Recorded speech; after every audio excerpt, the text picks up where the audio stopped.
Don't open that envelope, Emily. Please, just don't. My mother's voice cracked across the room, but by then it was too late. The crisp white envelope lay in my trembling hands, heavier than anything I had ever carried. My name was written in bold, black ink, and when I slid my finger under the flap, I had no idea that within seconds my entire life, my family, my faith in love, and my own worth would collapse like shattered glass. I'm Emily Carter. I was 29 years old when I discovered that betrayal doesn't always come from strangers. Sometimes, it's the people sitting at your dinner table. The ones who kiss your forehead goodnight. The ones who tell you they love you while quietly sharpening the knife for your back. But let me take you back. Because this isn't just a story about betrayal. It's about how I turned that betrayal into something far more powerful. A quiet revenge. A revenge they never saw coming. I grew up in Kansas City, the middle child in a family that revolved around my older sister, Sarah. Sarah was the golden girl, the one with perfect grades, the one mom bragged about to relatives, the one dad said would go far. Me? I was the shadow, the afterthought. The girl with decent grades, a decent job, and apparently a decent face. Nothing extraordinary. At least, that's what they made me believe. By 27, I had worked myself into becoming a licensed physical therapist. I loved my job. I loved helping patients rebuild their bodies, watching them walk after surgeries, seeing hope flicker back into tired eyes. But to my family, it wasn't enough. At Sunday dinners, while Sarah discussed her MBA dreams and future business ventures, my parents only asked me the same question. So, Emily, still doing massages? Massages. That's what they thought physical therapy was. My hard-earned degree reduced to back rubs and oils. I laughed it off, but inside, each comment carved away a little more of my pride. Still, I stayed. I kept showing up for dinners, for birthdays, for family obligations, telling myself, maybe one day they'll see me. That day never came. It was the summer of 2022 when everything changed. We were at Sunday dinner, roast chicken and mashed potatoes on the table, laughter echoing through the dining room. My dad cleared his throat dramatically, the way he always did when he was about to make an announcement. "Girls," he said, glancing between me and Sarah, "your mother and I have been thinking. It's time for the family to come together. To build something. To invest in our future." I smiled politely, sipping my iced tea. I thought he meant a family vacation. Maybe property. Something normal. But then Sarah reached under the table, pulling out a sleek leather binder. She laid it flat, flipping it open. My stomach turned as I saw the cover. Carter Family Wellness. Business Proposal. Wait, what is this? I asked. Sarah beamed. It's our new family business. A chain of wellness clinics. And guess what, Emily? Yours will be the prototype. The room froze around me. My clinic, I whispered. Yes, Dad said, smiling proudly. Think about it. You already have patients. You already have the license. Sarah will handle the business side. We'll expand. You'll be the face, but Sarah, she'll run it. I stared at them, the roasted chicken on my plate suddenly tasting like sand. They weren't asking. They were telling me. You mean, you want to take my clinic? Not take, Mom interrupted quickly. Share. You'll still work there, of course. But Sarah will manage finances, marketing, expansion. It's really for the best. You're not business-minded. The words hit harder than they should have. Not business-minded. Not enough. Always less than Sarah. I forced a smile, nodding slowly, though my hands shook under the table. Just think, Sarah said, eyes gleaming. Within a year, we could have 3 locations. You'll still see patients, but I'll make the tough calls. It's a win-win. A win-win. For them, maybe. Not for me. That night, I went home and stared at my clinic keys. My small, modest clinic with beige walls and aging equipment.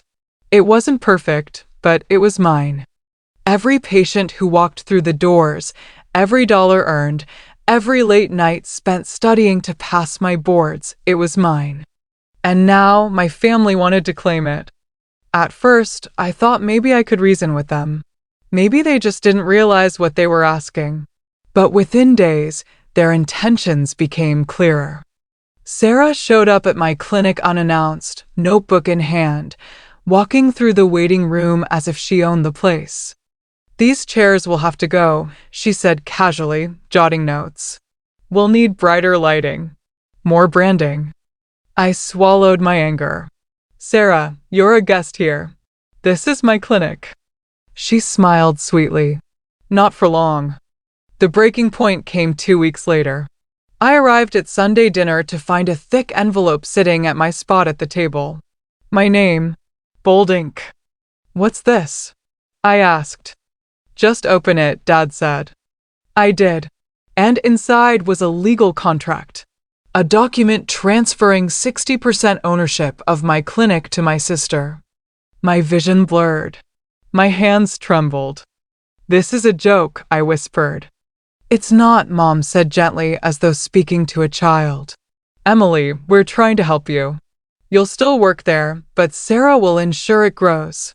You should be grateful." Grateful. That was the moment I realized they would never see me, never value me. They didn't care that I had built this with my own sweat and sleepless nights. To them, I was just a placeholder, a stepping stone for Sarah's success. I stood, pushing the contract back across the table. "No," I said firmly. "You don't get to decide this. You don't get to take what's mine." Dad's jaw tightened. "Emily, don't be difficult. We're a family. Families don't steal from each other." The silence that followed was deafening. That night, lying in bed, tears soaked my pillow. I felt powerless, betrayed, but somewhere inside me, a fire lit. They thought I was weak. They thought I would roll over, sign the papers, and thank them for the privilege of being robbed. They didn't know me at all. I grabbed my leather portfolio from the desk, the same one I had carried since college. And as I slid blank papers inside, I whispered to myself, "If they want a game, fine. But I'll be the one writing the rules." And that was the beginning of my silent revenge. The next morning, I stared at my reflection in the bathroom mirror. My eyes were swollen from crying, but behind them, something new burned. A quiet determination. I wasn't just going to fight back. I was going to make them regret ever underestimating me. But here's the thing about revenge, it can't be loud. If you slam doors, scream, or make threats, they see it coming. No, revenge has to be quiet. Calculated. Like poison slipped into a glass of wine. And I was ready to pour. If Sarah wanted to play businesswoman, fine. But business is a game of information, leverage, and timing.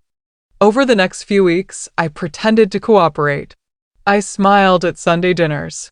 I even let Sarah visit the clinic again, nodding politely as she scribbled ideas about renovations and expansion strategies.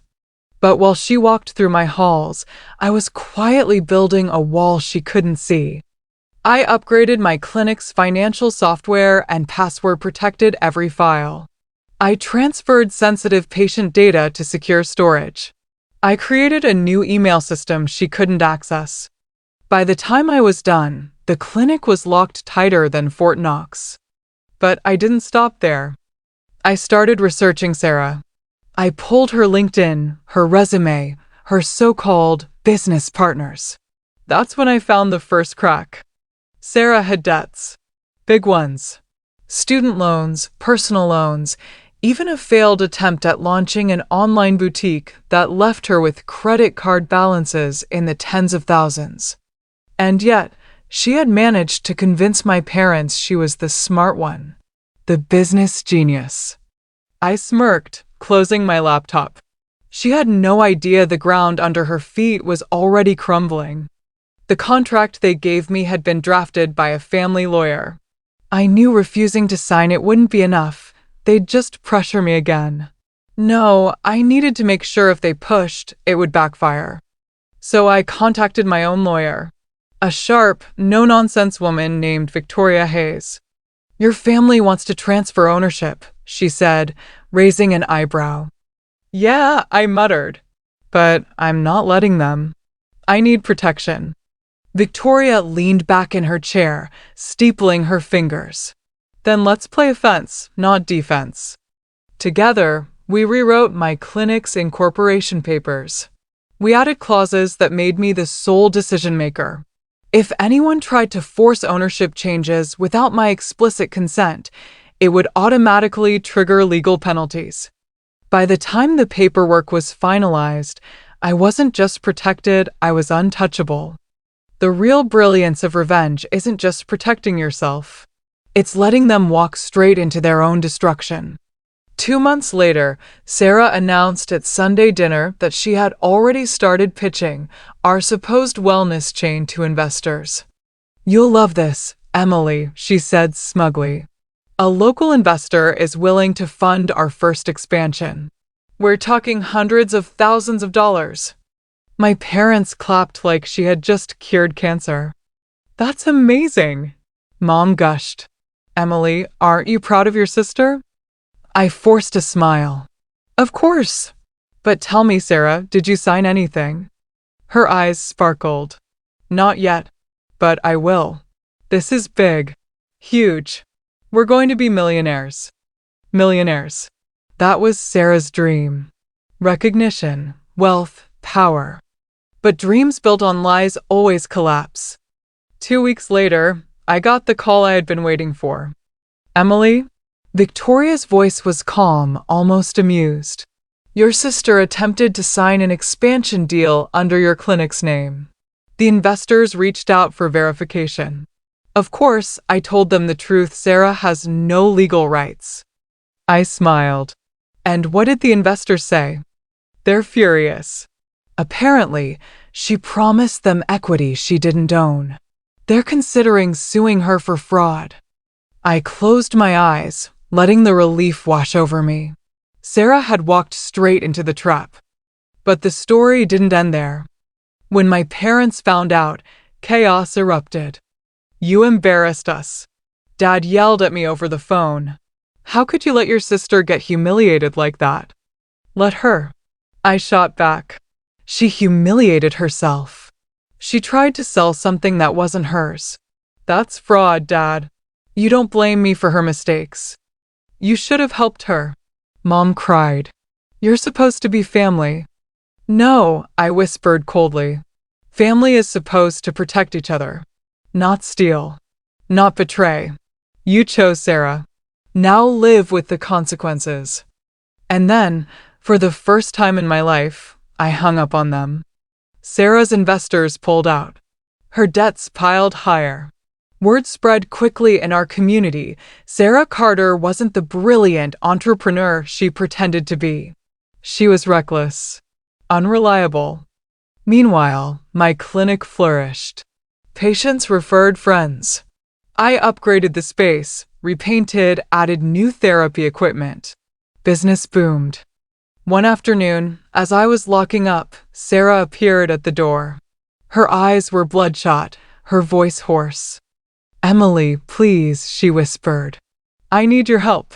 The investors are threatening lawsuits. I can't pay my debts. Mom and Dad won't stop fighting. Please, just give me a chance. We can still do this together." For a moment, I almost felt sorry for her. Almost. But then I remembered the envelope. The contract. The smug smile as she walked through my clinic, already planning to erase me from my own life. I shook my head slowly. "No, Sarah. You had your chance. You wanted to be the star, remember? Now you can stand in your own spotlight." Her lip trembled. "Emily, please. I'm your sister." I met her gaze with a calm I didn't know I had. "You were never my sister. Not really. Sisters don't try to steal each other's lives. Goodbye, Sarah. I turned, locked the door, and walked away. It's been a year since then. My clinic is thriving. I opened a second location on my own terms, no investors, no family interference. Patients trust me. My staff respects me. My parents? They still call sometimes, begging me to forgive Sarah or help rebuild the family. But I don't answer anymore. Because here's the truth. Sometimes revenge isn't loud. Sometimes it's not about shouting or fighting or proving them wrong in their faces. Sometimes the sweetest revenge is silence. Letting them watch you succeed while their world crumbles. And that's exactly what I did. Because in the end, they taught me a lesson they never intended. Never underestimate the quiet one.